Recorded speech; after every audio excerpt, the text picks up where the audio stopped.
Badai pandemi COVID-19 yang menyerang dunia laksana revolusi senyap.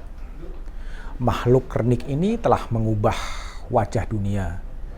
Kapitalisme yang selama ini diagung-agungkan dan sangat percaya pada mekanisme pasar kemudian berhenti. Pasar finansial melambat. Tren penguatan negara menjadi keniscayaan. Sejumlah pihak mengundang negara untuk melakukan intervensi. Apakah ini pertanda akan ada koreksi terhadap kapitalisme? Menjadi sebuah pertanyaan besar. Revolusi senyap mengarah kepada pemenjaraan fisik dan akibatnya gelombang PHK terjadi termasuk juga di Indonesia. Terjadi deindustrialisasi, terjadi definansialisasi akibat kebijakan pemenjaraan fisik itu. Kebijakan pemenjaraan fisik tentunya harus didukung karena mengedepankan kepada keselamatan rakyat. Mengutip Cicero, keselamatan rakyat adalah hukum tertinggi. Masalahnya sekarang dunia kekosongan wacana. Wacana publik jejali dengan antisipasi, aksi reaksi soal badai pandemi COVID-19, termasuk juga di Indonesia. Para menteri Kabinet Indonesia Maju seakan juga lenyap dalam wacana berkaitan dengan revolusi senyap. Padahal orang tidak sadar bahwa mereka sudah setengah tahun menjadi menteri. Beberapa menteri Presiden Jokowi seakan hilang dalam panggung wacana di media arus utama. Melacak data dari Pusat Informasi Kompas, tempat saya bekerja yang merekam pemberitaan Kabinet Indonesia Bersatu sejak 20 Oktober 2019 hingga 1 Mei 2020, terekam 1.849 pemberitaan dari para menteri Jokowi. Yang paling banyak disebut bisa menjadi narasumber utama atau sekedar disebut dalam Pusat Informasi Kompas adalah Menteri Keuangan Sri Mulyani Indrawati yang terekam dalam 140 pemberitaan dengan bermacam-macam nada pemberitaan.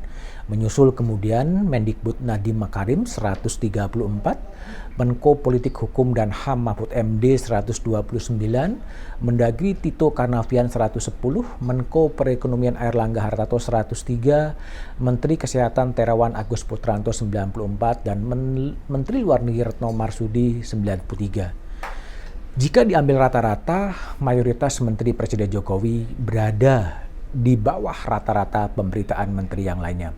Ada kesenjangan di sana. Menteri Sri Mulyani, bendahara negara begitu populer dengan 140 menteri, tapi ada juga menteri yang hampir tidak terekam dalam nada pemberitaan di Kompas. Ada yang hanya 14, bahkan ada yang 6 dari hampir 200 hari mereka bekerja. Menyusul menteri-menteri itu bisa saja memang hilang, tersapu oleh revolusi senyap. Ada yang dikatakan memang menteri itu memang belum berbuat apa-apa atau tidak bisa mengkomunikasikannya kepada khalayak. Atau memang ada juga menteri yang kemudian sekedar berbunyi, sinyalnya saling silang, kadang saling bertabrakan, dan itu membuat bingung publik. Bisa saja rekaman di Kompas itu menjadi subjektif, tapi bisa juga dibandingkan dengan bagaimana media sosial di dikelola kementerian, itu juga agak sedikit mengarah kepada branding. Mungkin kepala kantor staf presiden mempunyai bagaimana rekaman kinerja dan wacana yang dibuat oleh para menterinya. Kekosongan wacana inilah yang harus segera diisi. Revolusi senyap membuka mata bangsa ini. Menteri BUMN Erick Thohir menyebutkan 90% alat kesehatan itu impor. Revolusi senyap membuka kondisi bahwa hubungan pusat daerah tidak sepenuhnya mulus. Revolusi senyap membuka diskursus soal ada politisasi dalam bantuan. Revolusi senyap membuka juga ada miskoordinasi atau saling curiga di antara para menteri itu sendiri.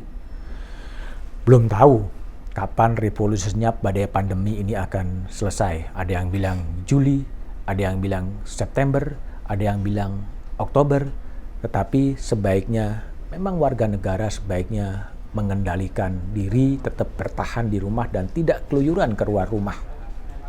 Waktu bagi Presiden Jokowi tentunya tidak banyak. 2020 akan konsentrasi penuh kepada bagaimana mengatasi badai pandemi. 2021 akan memasuki recovery ekonomi atau pada semester 2 di 2020. 2022 pasti sudah masuk kepada persaingan politik di 2024. Masalahnya sekarang adalah apakah dengan performa menteri-menterinya selama 6 bulan berkarya, akselerasi terhadap janji-janji kampanye itu bisa dicapai atau tidak.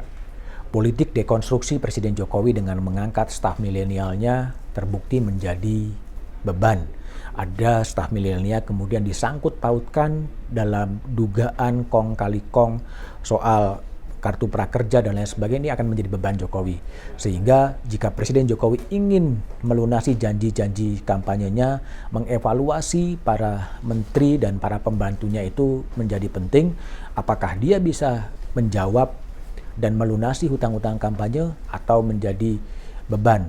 Revolusi ini juga menjadi saat yang tepat untuk melakukan introspeksi diri dan melakukan evaluasi terhadap para pembantunya. Sampai jumpa pada opini Budiman berikutnya.